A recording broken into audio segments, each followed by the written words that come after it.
ईद के दिन सुबह मिठाई बनाने के लिए माँ फातिमा रदी अल्लाह अन्हा बहुत ही मसरूफ थी। आटा गूंथने और दीगर तैयारियों में लगी हुई थी क्योंकि सुबह ही सारे काम पूरे करने थे। दूसरी तरफ 8-10 साल के मासूम से दो भाई अपना खेल छोड़कर माँ के पास आ गए। उनके मासूम लहजे में एक सवाल था, अम्मा तुम्हें याद नहीं, आज ईद है, जरा बाहर आकर देखो तो सही।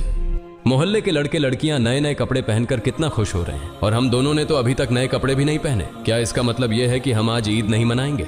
थोड़ी देर बाद वे फिर कहने लगे, अम्मा जल्दी से हमारे नए कपड़े पहना दो, हम भी उनके साथ खेलते खेलते ईदगाह जाना चाहते हैं। जब अब्बू आएंगे तो उन्हें हमारे साथ भेज देना, हम उनके साथ वापस लौट आएंगे। माँ ने बच्चों के सिर पर मोहब्बत भरा हाथ फेरा, उनके माथे को चूमा और बोली, अभी ईदगाह जाने में काफी वक्त है बेटा, तुम लोग बाहर जाकर थोड़ा घूम फिर आओ, फिर मैं तुम्हें नए कपड़े पहना दूंगी। हो सकता है तब तक तुम्हारे अब्बू भी आ जाएं, शायद वह तुम्हारे लिए नए कपड़े लेकर आएं, तब मैं तुम्हें नए कपड़े पहना दूंगी और तुम अपने अब्बू के साथ ईदगाह चले जाना। अब जाओ बेटा, बाहर जाकर थोड़ा खेलो, इस बीच मैं अपने काम निपटा लूं। दोनों भाई बोले, जी अम्मा। फिर छोटा भाई अचानक सवाल करने लगा, अम्मा क्या अब्बू हमारे लिए नए कपड़े लेने गए हैं? माँ ने दोनों बच्चों को अपने गले से लगा लिया, उनके माथे पर प्यार से चूमा और अपने दिल के आंसू पोंछते हुए हंसकर कहा, हाँ बेटा तुम्हारे लिए नए कपड़े आएंगे, तुम्हें जरूर पहनाऊंगी, अब तुम लोग बाहर जाकर खेलो, सब ठीक हो जाएगा। माँ ने अपने रब पर यकीन करके अपने बच्चों को दिलासा दिया। दोनों भाई खुशी खुशी बाहर चले गए। माँ ने अपने आंचल से आंसू पोंछे और मजबूरी में अपने काम में दोबारा मशगूल हो गई। कुछ देर बाद दोनों भाई फिर रोते हुए घर लौट आए। उन्होंने कहा,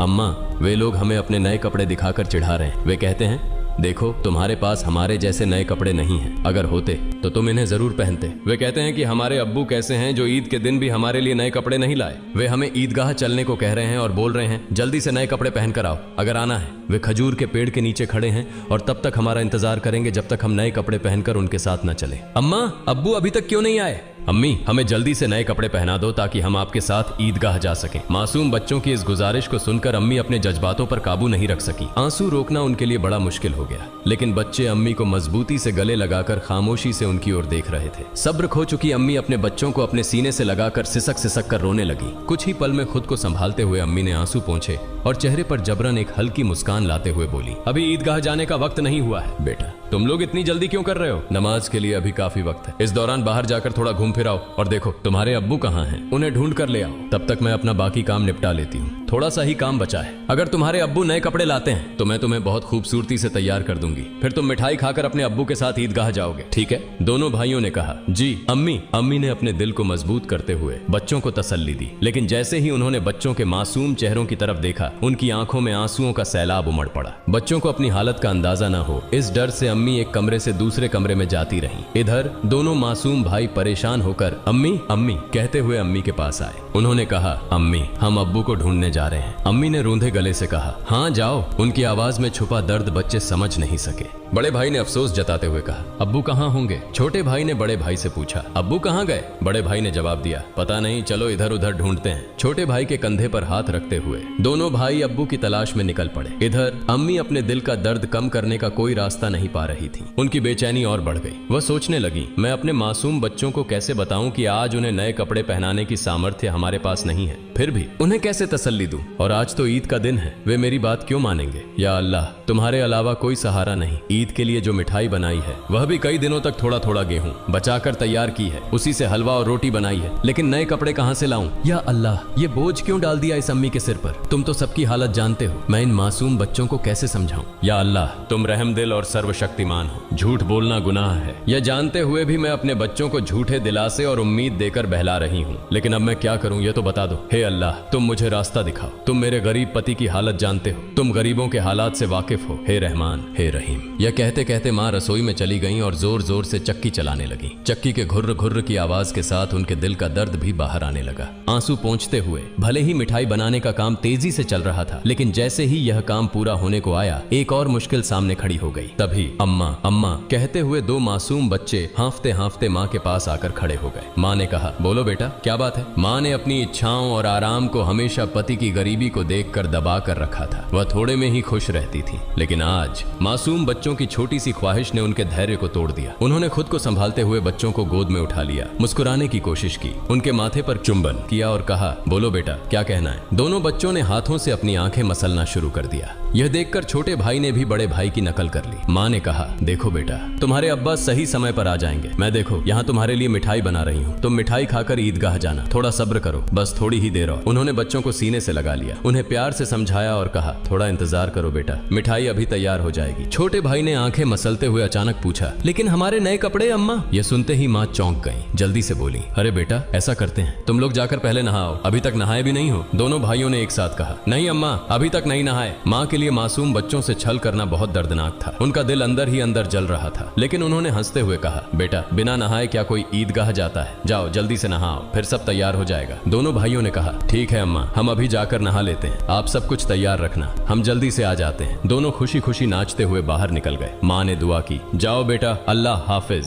बच्चे तो चले गए, लेकिन माँ के दिल में चिंता और गहरी हो गई। उनका दिल जैसे एक अथाह सागर में डूब रहा था। माँ सोचने लगी, जब वे वापस आएंगे और कहेंगे, हमें नए कपड़े पहनाओ, हम ईदगाह जाएंगे, तब मैं क्या करूंगी? माँ का मन अब और नहीं संभल सका, उनकी आंखों से आंसू फूट पड़े। उन्होंने सजदे में गिरकर अल्लाह से दुआ की, हे अल्लाह, तुम ही मेरा सहारा हो, तुम इस बेबस माँ की मदद करो, तुम मुझे इस स्थिति से बाहर निकालो। हे अल्लाह, तुम्हारे अलावा मेरा कोई नहीं है, मुझे राहत दो, इस स्थिति से मुक्ति दो। इसके बाद माँ किसी उन्मादी की तरह बोलने लगी, हे अल्लाह, तुम तो बच्चों की माँ का दिल समझते हो। 3 बार इन मासूम नासमझ बच्चों को बहला फुसलाकर मैंने किसी तरह संभाल लिया, लेकिन अब क्या करूं, अब क्या कहूं? तुम ही मुझे रास्ता दिखाओ, हे अल्लाह, तुम ही मुझे सहारा दो, तुम सर्वशक्तिमान हो, तुम सब कर सकते हो। फिर उन्होंने जोर से चिल्लाते हुए कहा, तुम सब कर सकते हो अल्लाह, तुम सब कर सकते हो। उधर नहाने के बाद दोनों भाई खुशी खुशी हाथ में हाथ डाले घर की ओर चल पड़े। कुछ ही देर में दोनों भाई हंसते खेलते घर पहुंचे और जोर से आवाज देने लगे, अम्मा अम्मा, हम आ गए अम्मा। लेकिन माँ की ओर से कोई जवाब नहीं आया। छोटा भाई बड़ी मासूमियत से अपने बड़े भाई की ओर देखने लगा और पूछा, भैया माँ बोल क्यों नहीं रही हैं? क्या माँ सो रही हैं? बड़ा भाई छोटे भाई को अपनी बाहों में लेकर उसे दिलासा देने लगा, रुको मैं देखता हूँ। जैसे ही बड़ा भाई माँ को जगाने के लिए हाथ बढ़ाने वाला था, उसी समय दरवाजे पर जोर से खटखटाने की आवाज आई।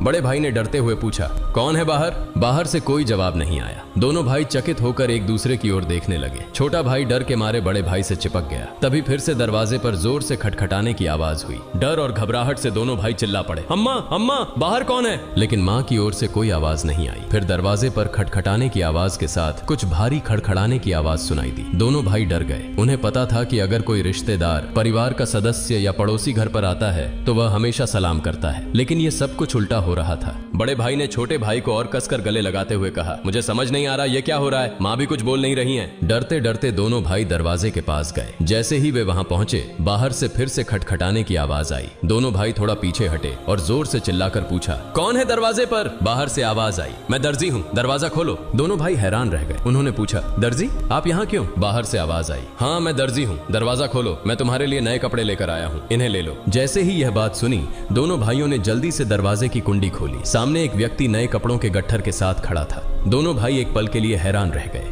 दर्जी ने कपड़े उनकी ओर बढ़ाए। बड़े भाई ने झटपट सारे कपड़े अपने हाथों में ले लिए और छोटे भाई का हाथ पकड़कर तेजी से दौड़ते हुए माँ के पास पहुंचा। उस समय माँ अब भी संभल नहीं पाई थी, वह गुपचुप आंसू बहा रही थी। दोनों भाई बोले, अम्मा अम्मा, देखो दर्जी हमारे लिए कितने सुंदर सुंदर नए कपड़े लेकर आया है, जल्दी से हमें कपड़े पहनाओ, हम ईदगाह जाएंगे। बड़े भाई की बात सुनते ही छोटा भाई भी चहकते हुए बोला, हाँ अम्मा जल्दी करो, अगर देर हो गई तो हमें नमाज का समय नहीं मिलेगा। माँ यह सुनकर हैरान रह गई। कुछ पल के लिए बच्चों की ओर देखा और उन्हें गले लगाकर फूट फूट कर रोने लगी। इसके तुरंत बाद उन्होंने बच्चों को छोड़ दिया और सीधे सजदे में गिर गईं। उन्होंने कहा, है अल्लाह, तुम्हारी महानता को कौन समझ सकता है। उन्हें तुरंत समझ में आ गया कि जो व्यक्ति नए कपड़े लेकर दर्जी बनकर आया था वह वास्तव में दर्जी नहीं था, निश्चित ही वह अल्लाह के भेजे हुए फरिश्तों में से एक था। माँ सजदे से उठी और जल्दी से बच्चों से बोली, जाओ बेटा जाओ, उसे मेरा सलाम कह देना और कहना कि वह आज हमारे घर से विदा हो जाए। लेकिन बच्चों को यह बात याद ही नहीं रही। दोनों भाई नए कपड़े पाकर इतने खुश थे कि उनकी खुशी का ठिकाना नहीं रहा। माँ ने बच्चों को देख उनके सिर और पीठ पर हाथ फेरकर उन्हें गोद में लेकर प्यार किया और माथे पर चूमा। फिर हल्के से डांटते हुए कहा, बेटा क्या तुम अभी तक नहीं गए? दर्जी साहब को क्या लगेगा? वे सोचेंगे कि इस घर के लोग कितने बदतमीज हैं। मेहमान बाहर दरवाजे पर खड़ा है और तुम यहाँ मस्ती कर रहे हो। तुमने उसे भूल ही गए, यह तो बहुत बड़ा गलत व्यवहार है। तुरंत जाओ, उसे मेरा सलाम पहुंचाओ और कहना कि वह आज हमारे मेहमान बने। जाओ बेटा, उन्हें बैठक में आराम से बैठने के लिए कहो। बिना देरी किए दोनों भाई दरवाजे की ओर भागे, लेकिन तब तक दर्जी घोड़े पर सवार होकर घर से बहुत दूर निकल चुका था। दोनों भाई जोर से चिल्लाने लगे, दर्जी साहब, ओ दर्जी साहब, अम्मा ने आपको सलाम कहा है, जल्दी वापस आइए, आज आप हमारे घर दावत पर आइए, हम बैठक का दरवाजा खोल रहे हैं। लेकिन दूर से हवा के साथ जवाब आया, अपनी अम्मा और अब्बा को मेरा सलाम देना, किसी और समय मिलने आऊंगा, अस्सलामु अलैकुम। दोनों भाई दौड़ते हुए माँ के पास आए और सब कुछ बता दिया। बोले, दर्जी साहब ने तुम्हें और अब्बा को सलाम कहा है, वह घोड़े पर सवार होकर उस तरफ जा रहे हैं, जल्दी आओ। माँ, उन्हें देखोगी ना? जल्दी करो और खिड़की से देख लो। जल्दी आओ। माँ, अगर देर करोगी तो उन्हें फिर नहीं देख पाओगी। दर्जी साहब कितने खूबसूरत लगते हैं, आओ ना। माँ ने बच्चों की बात सुनकर खिड़की के पास आकर खड़ी हुई और बाहर की ओर देखा। उन्होंने देखा एक तेजस्वी पुरुष नजर आया। वह आकाश की ओर उड़ते जा रहे थे और उनके शरीर की चमक चारों ओर फैली हुई थी। उनकी रोशनी सूर्य की किरणों को भी फीका कर रही थी। मां तन्मय होकर यह सब देख रही थी। अचानक वह पुरुष घोड़े सहित कहीं अदृश्य हो गए। उन्हें अब और नहीं देखा जा सकता था। इतने में दोनों भाई जोर से चिल्लाकर बोले, अम्मा, अम्मा देखो, वो रहे अब्बा, दूर से आ रहे हैं। वह मां ने बच्चों को लेकर अंदर कमरे में ले गईं और उनके शरीर पर नए कपड़े पहनाने लगी। उसकी आंखों से खुशी के आंसू बह रहे थे। दोनों भाइयों ने हैरानी से पूछा, अम्मा, अम्मा, तुम क्यों रो रही हो? मां ने कहा, बेटा मैं क्यों रो रही हूँ यह तुम अभी नहीं समझोगे। तुम्हारी उम्र अभी इतनी नहीं हुई है, लेकिन आज से यह बात याद रखना, एक पल के लिए भी अल्लाह ताला को भूलना मत। अल्लाह को हमेशा याद रखना। जो हमेशा अल्लाह को याद रखता है वह कभी भी मुसीबत में नहीं पड़ेगा। अगर तुम इस छोटी सी बात को हमेशा अपने दिल में बसा लोगे और जिंदगी भर अल्लाह को नहीं भूलोगे तो देखोगे कि अल्लाह हमेशा तुम्हारी मदद करेगा। वह कभी तुम्हें कठिनाइयों में नहीं डालेगा। माँ अपने बच्चों को यही नसीहत दे रही थी और साथ ही उन्हें नए कपड़े पहना रही थी। जब बच्चों को सजाने का काम पूरा हो गया तो मां ने सुरमे का डिब्बा लाकर छोटे बेटे की आंखों में सुरमा लगाया। बड़े बेटे की आंखों में सुरमा लगाते ही दरवाजे के बाहर से आवाज आई, अस्सलामु अलैकुम या फातिमा तुज जहरा। अंदर से हजरत फातिमा रज़ियल्लाहु ताला अन्हा ने जवाब दिया, वालेकुम अस्सलाम या अली करीमुल्लाह। छोटा बेटा दौड़कर बाहर गया और चिल्लाने लगा, अब्बा आ गए, अब्बा आ गए। बड़ा बेटा बाहर जाने ही वाला था, लेकिन मां ने उसे रोक लिया क्योंकि उसकी आंखों में सुरमा लगाना बाकी था। मां थोड़ी गुस्से में बोली, बैठो बैठो, पहले सुरमा लग जाने दो। इस बीच छोटा भाई अपने अब्बा का हाथ पकड़कर अंदर ले आया। तब तक बड़े भाई की आंखों में सुरमा लगाया जा चुका था। दोनों बेटों को देखकर अब्बा हैरान हो गए और बोले, यह क्या, इतने सुंदर कपड़े ये कहां से आए? फिर दोनों भाइयों ने अपनी माँ और अब्बा को गले लगाकर खुशी जताई। हजरत फातिमा रज़ियल्लाहु ताला अन्हा ने बच्चों की आवाज शांत कराते हुए हजरत अली रज़ियल्लाहु ताला अन्हु को सारी घटना सुनाई। हजरत अली रज़ियल्लाहु ताला अन्हु जैसे ही यह बात सुनी सजदे में गिर गए और बोले, हे अल्लाह, तुम्हारे लिए कुछ भी असंभव नहीं है। तुम महान हो, असीम हो, तुम दयालु और सर्वशक्तिमान हो। सजदे से उठकर उन्होंने हजरत फातिमा रज़ियल्लाहु ताला अन्हा से कहा, जो दर्जी बनकर बच्चों के लिए कपड़े लाए, क्या तुम उन्हें पहचानती हो? क्या तुमने जान लिया कि वह कौन थे? हजरत फातिमा रज़ियल्लाहु ताला अन्हा ने कहा, नहीं, लेकिन इतना निश्चित है कि वह अल्लाह के किसी भेजे हुए फरिश्ते थे, इसमें कोई शक नहीं। हालांकि यह मेरी अपनी धारणा है। हजरत अली रज़ियल्लाहु ताला अन्हु ने कहा, हाँ, तुमने सही कहा, यह अल्लाह की महिमा है। वह हजरत जिब्राइल अलैहिस्सलाम थे। हजरत फातिमा रज़ियल्लाहु ताला अन्हा की जुबान से अचानक जोर से निकला, अल्लाहु अकबर। यह कहते हुए वह भी सजदे में गिर गईं। उन्हें देखकर हजरत हसन और हजरत हुसैन रज़ियल्लाहु ताला अन्हुमा भी अपनी माँ के पास गए और उनका हुबहू अनुसरण करते हुए सजदे में गिर गए। प्रिय दर्शकों, आशा है कि आपको यह वीडियो पसंद आया होगा। अगर अच्छा लगा हो तो इसे लाइक और शेयर करें ताकि अन्य मुस्लिम भाई बहन भी इसे जान सकें। और इस तरह की और वीडियो पाने के लिए हमारे चैनल को सब्सक्राइब करें। अस्सलामु अलैकुम।